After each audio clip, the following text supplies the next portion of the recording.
Ayan guys, maraming salamat po sa tiwala. Ayan, thank you sa Bulato family. Ano pong last name po kuya? Pascua.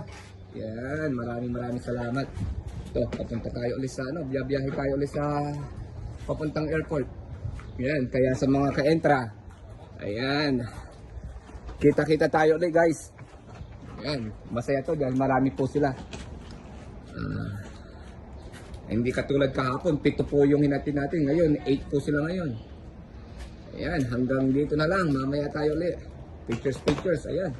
Shout out kay Chris Bulataw. Ayan. Bulataw family. Sige po. Ayan guys. Mga ka-entran, nakita nyo. Kumasya po lahat. Another day. Bukas ulit. Ayan, shout out po sa inyong lahat. Sa family Pascua, sa family Bulataw. Yan. Ready na po sila. O, sige po. Ingat po kayo. Madam, ingat po kayo sa biyahe. Thank you. Salamat. Sige po, kasama po sila auntie, sila uncle. Ayan po.